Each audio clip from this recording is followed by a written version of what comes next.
It was one of the most controversial killings in Kenya's history, involving a high-profile personality.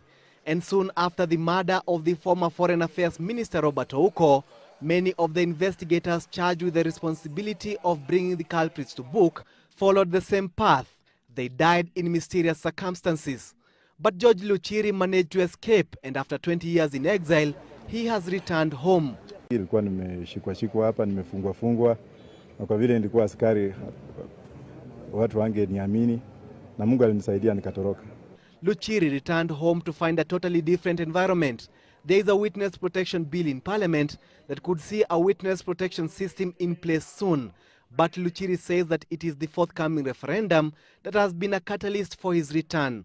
I've come here to register as a voter and to see my people. He also comes home at a time that a Truth, Justice and Reconciliation Commission has been set up. So why did you flee? I left the country in 1990 when situations were not favorable to my place of work following Dr. Ouko's murder, of which I was part of the investigators from the then Security Intelligence Headquarters, the Special Branch. Then I went to the United Kingdom, where I became a refugee. Tell us a bit about your growing up. Yes, I come from Mumias in Western Kenya. Yeah. And my coming to the city was as a result of my parents divorcing, which is something that will require another day to cover. But to be in short, my mother and father divorced when I was 4 years old. And then my father left for Uganda and remarried. So I was left under the custody of my grandparents. Mm-hmm. My grandfather being a village catechist, Roman Catholic, and my grandmom being the same. At the age of 6, I was molded by a python, which when I was taking care of my grandparents' animals with the other grandchildren. Mm-hmm. Unfortunately, she was killed and I survived, but I was partially deaf for a while. Who died? Your grandmother? No, the snake, the python. Oh. Yeah, it was killed, or she was killed. Oh, okay. And then I was rescued, but then I survived with partial injuries, of which I have scars on my body, the squeezing of the skin. And then that in itself made it worse because my mom had been actually branded as a witch because she could not give birth immediately she was married. Yes. Because 16 cows were paid as dowry. So they expected her to give birth simultaneously and immediately. Mm. When it took 2 years, they came up with a conclusion that there was something wrong with this woman. Yeah. But when she bore me, that's when her problem started, because that was like a disapproval to their myth and what have you. Okay. So when I was born, she was excommunicated from the village, and a small hut was built for her outside the village, where she stayed as an outcast. Okay. And then later on, when she became pregnant of my second sister, and while she was in labor alone, things went so bad that my young sister died thereafter. And that's when she left. Mm-hmm. So when she left, I continued, as I said, about the snake. And then I was removed from that village to go far away so that I don't contaminate the family with my mother's witches. Mm. So I used to go for about 10 kilometers in a school known as Buhui Primary School, which is more or less like 2 hours walk. Mm. So I used to wake up very early in the morning, I would go and come back. Then, unfortunately, in 1969, it rained during lunchtime, and we had gone to seek shelter that we could actually beg for porridge, because the woman there was selling porridge. Yeah. And then the lightning hit the place, and she died, plus another woman. So I was severely burned on my right shoulder, which I think when I joined the police, they didn't actually examine me properly. Mm-hmm. Otherwise I would not have joined the police. Yeah, but that is God's fate. Yeah. Then after that, things went so bad in that I walked in search of my mother, whom I could not even recognize that particular time. Mm-hmm. So I ended up in Busia, and I was like walking that direction because that's what I knew, she came from that direction. Mm-hmm. And fortunately or fortunately for me, I befriended a man of Somali origin and appearance who happened to be a driver of the long petrol hauliers. So the man brought me to Nairobi with an intent, which I didn't realize, that he was a purifier. So when he put me in his house, he went to buy milk, and eventually when he came back, he was hit by a vehicle, and he died on the spot. So on the same day, I was kicked out of that house, and I started now navigating my way around. And I graduated into a chokora. Yes. And I grew up in the streets, the harsh streets of Nairobi. Yes. And eventually, I joined the Hare Krishna Hare Rama, because they used to come to the streets to give us what we call prashadam. And then I went to the temple in Ngara. I grew up in Ngara. They took me to school. And to say it in short, one of their worshippers, Mr. Ramlal Sharma of City High School, took me from the temple to his home in Ngara, where Pioneer International University is. That is the former City High School. Yeah. Where I was privileged to go to school. Yes. My classmates included people like Honorable Ruben Dolo of Makadara. Okay. And people like Ranalo of the Ranalo restaurant, who can attest to what I'm saying today. Then eventually, JJ Kamodo adopted me, not as a son, but as a guardian. Okay. And by then he was Minister for Higher Education. All right. And when I finished my Form 4, he actually literally sponsored me to high school, plus the late Njiru, the MP from, former assistant minister from Kirinyaga. And in fact, when they died, I attended their funerals, and they made me to be what I am today. Okay, very well then. Later on, you became a police Yes, person. Why did you decide to join the force? Well, when I went to St. Peter's Mumias for my A-levels, we were the second pioneers. And we tried our level best. I got 1 principal and 3 subsidiaries, which totaled 6 points. Okay. But those who got 7 points with at least 2 principals, they went to the university. So I was short of going to the university. But in my mind, I was like, well, one day I will.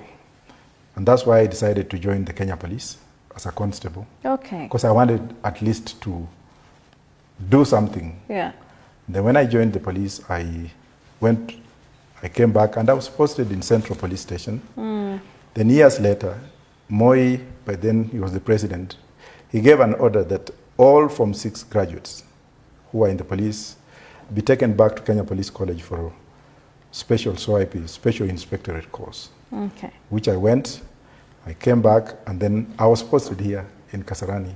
Brown, just here? Yes, Okay. when I became an inspector. Okay. Before I joined the National Security Intelligence. Okay. By that time, they called it Special Branch. Yeah. Yes. All right. But what was your ambition before you joined the police force? My ambition was to serve, to be a servant in whichever capacity. And also, I thought I would do better in the police, because police work is God ordained. Those who really know the meaning of the word police is to serve. You're like a priest. You're serving the subjects of God in another way. You're protecting lives and property. You could have become a teacher. Yes, I was a teacher before, an untrained teacher before I joined the police. All right. And my students read of people like Honorable Wajackoya, whom I taught in Form 4 in Ravel Secondary School. I taught lawyers like Jacob Mtula, and there are those who are, but I was an untrained teacher. But I did not have the opportunity to go and do a diploma in education. All this, the 55-year-old professor, George Wajackoya, attributes to his childhood problems when he lived as a street boy from the age of 6 until a good Samaritan showed up and doors began opening for him.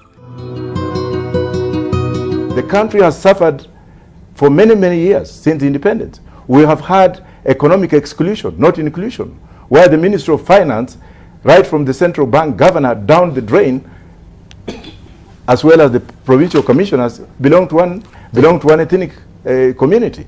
We have also had 7 PCs before, and I'm not blaming Uhuru on this, who are from one ethnic community, or those who are not were sons of previous collaborators. Where is this country going? Unless we speak about it, What are we going to do? Are we coming to speak with very good English here because we went to universities, best refined universities in the world, so that we can be seen to be speaking? Yet the main core value of this country is really going into the drain. People like Raila Odinga ought to be respected. This man's bones have been broken. His flesh has been eaten in the cells by bugs, but his spirit has not died. Therefore, reconciliation should not come from these young men who are in diapers when Raila was fighting for justice in this country. I'm not saying I'm supporting Raila, but I'm telling my brother Uhuru Kenyatta that this country is bigger than him. He should rule to the will of the people, the preamble of the Constitution, which gives him the authority, by the choice of Kenyans, not him coming to impede what ought not to be there. And people's assemblies are key in discussing way forward. Kenyan Immigration Act is very, very clear on dual nationality. It's also very clear as to who has a right to become a Kenyan citizen and who can take it away. It can only be taken away by the courts of law, not the executive, not Matiang'i, not Uhuru Kenyatta, not Raila Odinga, not anybody. But there's another category in Canada which says that any person can become a dual national of any other country, in which case Miguna comes under this category. Now, citizenry in Canada is too tired. We have citizens of Canada under the Dominion, that is New Zealand, Australia, and Britain. And the Dominionship owes its allegiance to the Queen of England, whereby any person born within the Dominion can actually, any person born within the dominions that I've mentioned can claim citizenship of any of those countries or move freely without immigration control. Because by the time he was becoming a citizen of Canada, he became a citizen of Canada through the UNCHR, United Nations High Commission for Refugees, because he's a person who was running from persecution, and he was therefore granted refugee status, and he had actually to satisfy the residents. But the question that is being purported by the Director of Immigration, the Director of Immigration within 24 hours came up with a proposition or supposition that Miguna had renounced his citizenship. Now, how did he get this information, which is under the Official Secrets Act in Canada, which can only be availed through the Canadian court with the consent of the Canadian government, Miguna being party to that litigation? Did he acquire this information illegally through the Canadian embassy? The answer is no. And how did he acquire it within 24 hours of Miguna's arrest and deportation? That somebody somewhere is lying. And as an immigration practitioner in North America, Britain and EU, and right now in Kenya, it's highly suspect that even if they acquired that information, they ought to have given that information in court in defense of their case against Miguna. Therefore, Miguna's deportation was arbitrary, it was contrary to natural justice, it was uncalled for, it was illegal, it was unproportionate, it did not go within the proportional rationality, in which case it should be condemned. And thank God that the courts have found for him, and therefore he should be returned without any limitations. Now, when it comes to the permanent secretary coming up and saying that there is national interest can only be overridden through the courts of law, where the government can come up with legitimacy, very high standards to be applied, strict scrutiny, legitimate expectation on national security. That case can actually be tried in camera. But it's the onerous of evidence is actually on the government to come in and convene the court that Miguna was a person of this particular disposition. But even if there was deportation order granted, that would be unlawful, because you cannot deport a Kenyan citizen by birth, period. Kenya is in debt, and Kenya borrows 2 billion every day, and it keeps on borrowing and borrowing, so the borrowing ceiling has gone beyond common sense. So I would like to pay off the Chinese debt, and the only shortest way to pay is by legalizing and growing marijuana for commercial and industrial and medicinal purposes. There are so many ways which I will go into details. I've already spoken about, but the easiest way is to legalize, because the world is legalizing marijuana, and it's a gold mine today. It's just like oil in the Middle East. So why can't we take what God has given us, which is natural, available, and affordable and export it. I've never smoked, but I intend to smoke after we legalize it. We shall suspend and remove what is not making Kenyan nation to move and keep what Kenyans want to. But it will be up to Kenyan to look at it and say, what do you want for us to have? There are countries without constitution. Israel is one of them. New Zealand is another one. Britain is another one, as well as Canada. So we have parliament. I'll rule through parliament at that particular time. I don't like those things. You don't? No. At all? You don't? I'm 62 years and I don't want to do what my children are doing. I don't have You have any? I don't have any. Do you know any Kenyan musician? Well, I know the young kids that are brought up like Bahati and empowered them, but I don't have that. I have taste for Zairan music. Who is your favorite Zairan, you know? Nyoka Longa. Yes. Favorite song? Where a song, no, but Nyoka Longa is my favorite. Of course, most of them are my clans, including Kofi Olomide. But Nyoka Longa makes me dance. Yeah, I spend my leisure time by reading. I read a lot. I just finished another degree, postgraduate degree, diploma from Nairobi University. I'm doing my second PhD, and first one was honorary anyway. But I've done a lot of things within a very short time, and I should be doing about 8 or 9, and maybe diplomas and degrees put together they are 14. When I was at Chokora, I was deprived of my life. So when I went to school, became a grave digger. I didn't want to dig graves forever in England. I didn't want to be a security guard forever. So I just wanted to go to school. I am a vegetarian. I don't drink, I don't smoke, I don't eat meat, I don't eat fish. But my favorite is vegetables. They have their own opinion. Yeah. They talk of things that I don't even know. I can't say, but they know better. That's an end clone of psychological lunacy. People singing and dancing, trying to hoodwink Kenyans with stupidity. I'm issue-based. I'll talk to you the way we are talking, and we talk on issues. I'm not going to be dancing and singing for people out there like those people you're seeing. After stealing from the same people, you want to go and excite them and pay them the money you've stolen to vote for you to steal again. I think Kenyans should wake up this time, and they should look at what they want. Me, I'm just here to do what I can do on terms of sovereignty. But if they don't vote for me, it's okay. I will have no grudge against them. But my life will continue. In England, I was a grave digger, security guard, a student, and I shed tears throughout because of loneliness. In the US, I went back to school, and I've gone through, traversed corridors of power, justice. At least in the US, I've been able to address congressional members, several committees. I've been recognized in the US more than any other part of the world. My wife is from there. Of course, my children were born and raised in Britain, they're British. In the US, there's civility and humanity. At least I was given the opportunity to speak, and there people recognize me. Members of the Senate recognize me, academics recognize me. But here, I don't really care whether they recognize me or not. I came to pursue my mom, who had been divorced when I was very young, and I found her after 53 years living in a shack. I also came to pursue my family to find out where they were, and I found them, and that was the best thing that God ever did for me. My father just passed the other day after he'd given me a piece of land, and I gave him one of the best burials on earth, and I'm telling Diamond, wherever he is, to reconcile with his father. When I reconciled with my dad, because my mother had been divorced, and I spent a lot building my house before burying him.